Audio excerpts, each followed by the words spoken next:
한동석은 불쑥 찾아온 새벽 침묵 속에서 아내 마광숙이 남긴 짧은 메모 한 장과 텅 빈 침대를 마주했습니다. 당분간 혼자만의 시간이 필요해요. 걱정 마세요. 라고 적힌 문장은 단출했지만 그 안에 담긴 무게는 결코 가볍지 않았습니다. 임신 사실을 알게 된 지 며칠 지나지 않았습니다. 마광숙은 여전히 혼란 속에 머물러 있었습니다. 오랜 시간 아이는 그녀 인생에서 계획에 없던 변수였고 그녀의 나이는 40 중반을 훌쩍 넘겼습니다. 그런 그녀가 엄마라는 이름을 받아들이는 일은 단순한 감정의 문제가 아니었습니다. 그날 밤 마광숙은 한동석이 잠든 틈을 타 천천히 짐을 챙겼습니다.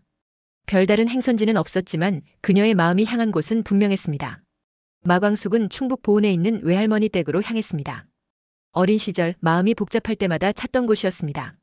한동석은 놀랐지만 그녀의 결정을 이해하려고 노력했습니다. 그러나 동시에 억누를 수 없는 불안이 가슴을 짓눌렀습니다. 한동석은 자신을 돌아보았습니다. 그는 늘 여유롭고 다정한 태도로 모든 상황을 받아들이는 사람처럼 보였지만 사실은 늘 누군가의 선택을 기다리는 인물이었습니다.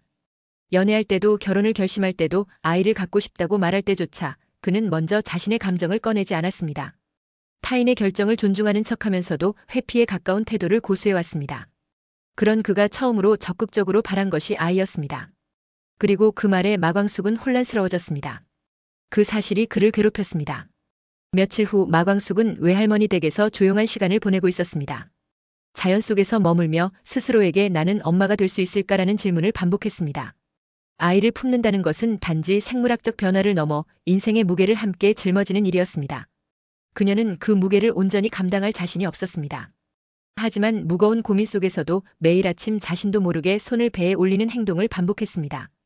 그 행동 하나에 담긴 감정은 복잡했습니다. 막연한 책임감과 두려움, 그리고 아직 형체도 없는 생명에 대한 애틋함이 뒤섞여 있었습니다. 한편 오천수와 문미수는 결혼 20년 차에 접어든 부부로서 새로운 갈등에 직면했습니다. 문미수는 최대철이 분가를 운운하며 집을 나서려 했던 날 이후 줄곧 그와의 관계를 되짚었습니다. 일상이 익숙함을 넘어서 무감각으로 굳어져 있었고 대화보다 침묵이 많은 날들이 이어지고 있었습니다. 그러나 유인영과의 갈등과 화해 이후 문미순의 마음은 조금씩 달라졌습니다. 이제 아이가 없어도 누군가와 평생을 함께 살아간다는 의미를 다시 묻고 싶어졌습니다. 그 시각 보은에 머물던 마광숙은 외할머니로부터 오래된 편지 한 통을 건네받았습니다. 그녀의 어머니가 생전에 미처 전하지 못한 편지였습니다. 편지 속에는 짧지만 묵직한 문장이 담겨 있었습니다. 광수가, 넌 늘 강한 아이였단다. 하지만 세상은 강한 사람에게도 기대라는 걸 가르쳐줘. 혼자 모든 걸 감당하려 하지 말고 마음을 나눠. 그 문장을 읽으며 마광숙은 마음속 깊이 깨달음을 얻었습니다. 그녀는 모든 것을 스스로 판단하고 선택하려 했습니다. 하지만 이제는 함께 결정해야 할 시간이 왔다는 사실을 인식했습니다. 며칠 뒤 마광숙은 서울로 돌아왔습니다. 예고 없이 현관문을 열고 들어선 그녀는 조용히 자신의 결정을 전했습니다. 그녀는 이제 두려움과 기쁨을 함께 나누고자 했습니다. 한동석은 말없이 그녀를 안았습니다. 그 품 안에서 마광숙은 처음으로 아이가 생겼다는 사실이 행복하게 느껴졌습니다. 하지만 그 평온은 오래가지 않았습니다. 뜻밖의 소식이 전해졌습니다. 산부인과 정기검진에서 태아의 상태가 조금 불안정하다는 의사의 소견이 있었습니다. 조심스럽게 관리해야 하며 필요하다면 입원도 고려해야 한다는 경고였습니다.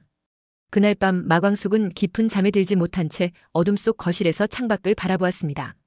한동석은 조용히 다가와 그녀의 곁에 앉았습니다. 그녀는 말없이 떨리는 손을 움켜쥐고 있었습니다. 그 다음 날 부부는 병원에서 더 충격적인 소식을 들었습니다. 의사는 쌍둥이일 가능성이 있다고 조심스럽게 설명했습니다. 보다 정밀한 검사가 필요하다고 했으며 임신 유지에는 각별한 주의가 요구된다고 덧붙였습니다. 마광숙과 한동석은 병원을 나서며 무거운 침묵에 잠겼습니다. 기쁜 소식이었지만 동시에 막막함과 불안함이 엄습했습니다. 두 아이를 동시에 품는다는 것은 생각보다 더 큰 부담이자 책임이었습니다. 그날 밤 두 사람은 서로 마주본 채 침대에 나란히 누워 있었습니다. 말없이 손을 맞잡은 채 잠들지 못한 밤을 함께 보냈습니다. 그들의 마음속에는 두려움도 있었고 다짐도 있었습니다.